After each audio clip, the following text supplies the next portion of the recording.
Хайырлы ирте, илнең төп телеканалында Татарстан яңалыклары, студияда Чулпан Әмири, безнең бүгенге чыгарылышта. Киләчәккә карап, Казанда дөньяда беренче халыкара заманча уеннар башланды. Бүләк кемгә? Татарстан язучылар берлеге үткәргән әдәби әсәрләр бәйгесенең җиңүчеләрен бүләкләделәр. Дәвамлы юбилей. Былтыр үзенең 90-нчы сезонын зурлап билгеләгән Тинчурин театрында тагын бәйрәм.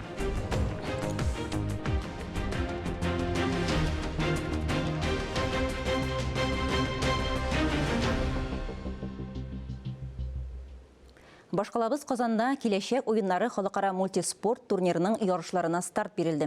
Иртәгә 21 февральдә ачылу тантанасы була. Бүген киләчәк уеннарының төркем этаплары үтә. Боз аренасында фиджитал хоккей буенча 2 матч уза. Латвия һәм Россия, Мексика һәм Казакстан командалары арасында. Шулай ук Казан теннис академиясе мәйданчыгында Казан Экспо халыкара күргәзмә үзәгендә дә ярышлар була. Исегезгә төшерәбез, киләчәк уеннары Казанда 3 мартка кадәр дәвам итә. Алар яңа дисциплиналар буенча заманча технологияларны кулланып, цифрлы мөхиттә һәм физик активлык белән үткәрелә. Ярышларга билетларны сатылып беткән.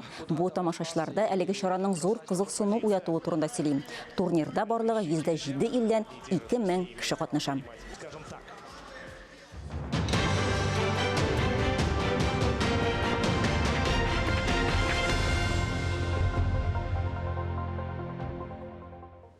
Россия президенты сайлауларында 10 меңнән артык күзәтүче катнаша. Бу хакта килешүгә Татарстан иҗтимагый палатасы белән Үзәк сайлау комиссиясе вәкилләре имза куйды. Әлеге документ дәүләт башлыгы сайлауларында законлылык һәм ачыклыкны тәэмин итә. Исегезгә төшерәбез, сайлаулар 15, 16 һәм 17 мартта уза.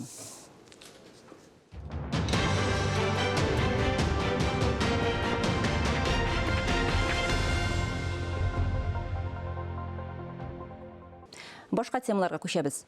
Татарстан язучылар берлегендә татар телендә әдәби әсәрләргә ябык конкурсның җиңүчеләре бүләкләнде. Каләм әһелләрен илһамландыручы чарадан Мөршидә Җихан репортажы. Беренчесеннән үк татар әдәби процессына карашны үзгәрткән иҗади конкурс быел 10 номинациядә үткәрелде. Әдәбиятның үсеш дәрәҗәсен билгеләү өчен кешеләрне кузгалтып алырга кирәк. Кузгалтып, уятып алырга кирәк. Ә моның шул иң әйбәт юлы шул конкурслар дип уйлыйм мин. Иң оста тәнкыйтьче буларак Лилия Хөснетдинова бүләкләнде. Кыйып куйган шагыйрь исеменә лаек булу өчен дә быел бер генә түгел, ә шигырьләр шәлкеме белән катнашу таләп ителде. Таз малай дигән псевдоним куйдым үземә. Һәм теге Тукайның Таз малай бар бит инде. Тукайчарак булсын әзрәк дип. Һәм менә көтмәгәндә, уйламаганда шушы беренче урынга лаек булып куйдым. Әдәбияткә 15 яшендә үк давыл аты алга ыргыла ул, аяклары шартлап сынса да дип килеп кергән Ләис Зөлкарнәйнең татар җые дастаны белән беренче урынга лаек булуы табигый. Хикәя номинациясендә җиңгән Айзирәк Акчураның Куеныңда ни бар әсәре Казан утлары журналында басылып та чыкты. Урын алуыма бик шатмын. Шушындый конкурсларны үткәрелеп торуы ул безгә иҗатыбызны тәкъдим итәргә бик зур стимул, этәргеч. Жюри рәисе Иркаил Зайдулла фикеренчә, әсәрләргә төп критерий чын татар әдәби телендә язылган булырга тиеш, ә проза әсәрләрен укып бәя бирүче Дания Заһидуллинаның таләпләре күбрәк. Иң мөһим сыйфат дип мин яңачалыкны күрсәтер идем. Яңачалык монда әдәби яңачалык. Ягъни монда тематик яңачалыкта, монда әдәби алымнар һәм композиция, курылыш ягыннан яңачалыкта һәм шулай ук поэтик яңачалыкта күзә тотыла. Повесть жанрында шым әсәре өчен беренче урынга Фирдүс Гыймалдинов лаек булды, ә роман язучылар арасында Башкортстаннан Әлфис Гаязов җиңүче. Озак еллар уйланып килгән роман, анда образлар бик күп, анда мәхәббәт темасы да бар, сугыш темасы да бар. Быел Башкортстаннан катнашучылар аеруча күп булуын ассызыклады оештыручылар.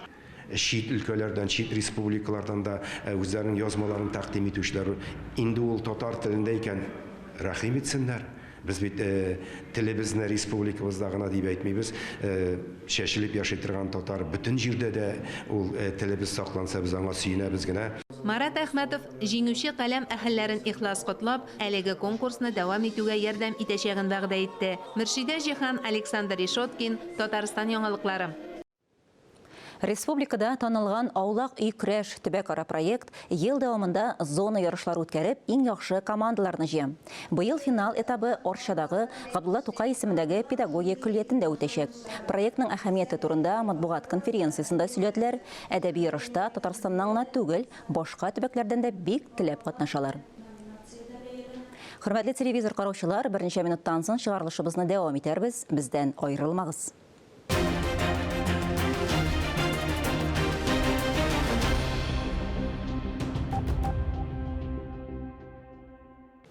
Эфирда Татарстан яңалыклары, чираттагы хәбәрләргә күчәбез. Кәрим Тинчурин исемендәге Татар дәүләт драма һәм комедия театрында 90-нчы юбилей сезоны түгәрәк даталарга бой булды. Шуларның берсе театр оркестрының 35 еллыгы. 28 февральдә оркестр үзенең юбилей концертын тәкъдим итә.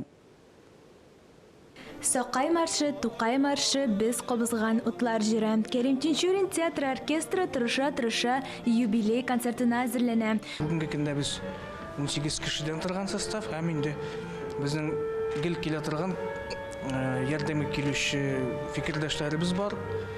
Серле бүлмәләр, икенче бинага илтүче яшерен ишек. Тинчурин театрының санаулы кешеләр генә белгән серләрен Гөлназ Бәдретдинова сөйләде. Кәрим Тинчурин Сәлих Сәйдәшевне рояльле бүлмәгә бикләп куйган. Аны музыка язмыйча чыгармаган. Сәлих Сәйдәшев 20 җыр һәм бер опера иҗат иткән. Кешебезне күрсәтәбез, безнең профессионализмны, һәрбер оркестрант безнең солировать итә ул концертта. Оркестрның зур бәйрәмендә думбра, кыл-кубыз, курай кебек уен коралларында килер дә яңгырар дип көтелә. Миләүшә Мусина, Александр Решоткин, Татарстан яңалыклары. Апуш Татар балалар студиясы яңа спектакль тәкъдим итә. Премьера 21 февральгә халыкара туган тел көненә туры китерелгән. Бүгенге актуаль әңгәмә сәхифәсе кунаклары театр студиясы остазы Татарстанның атказанган артисты Миләүшә Шәйхетдинова һәм яшь артистлар Алмаз Гафаров белән Ләйлә Таишева. Хөрмәтле кунаклар, исәнмесез?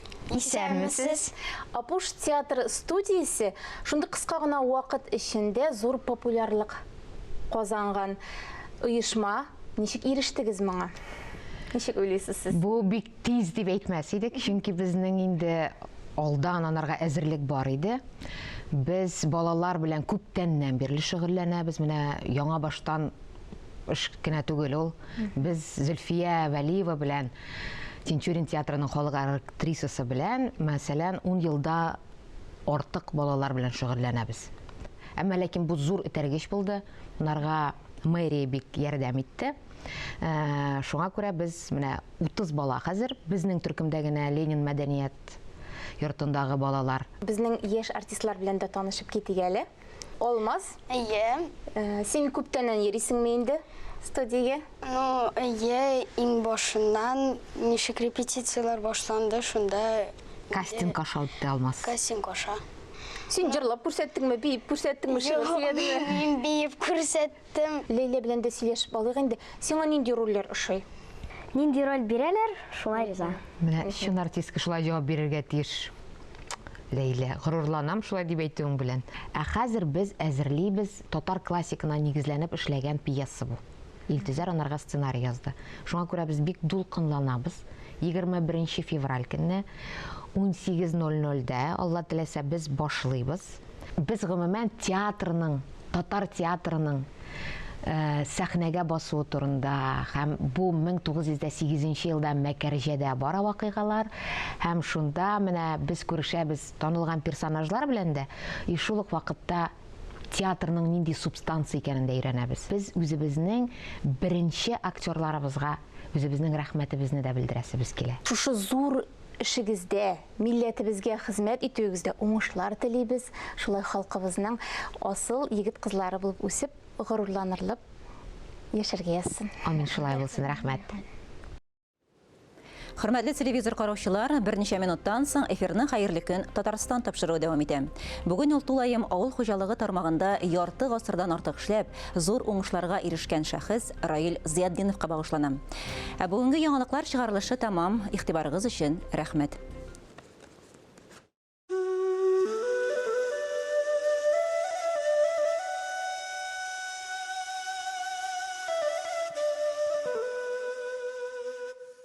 Туган телем, газиз телем, син үз телем.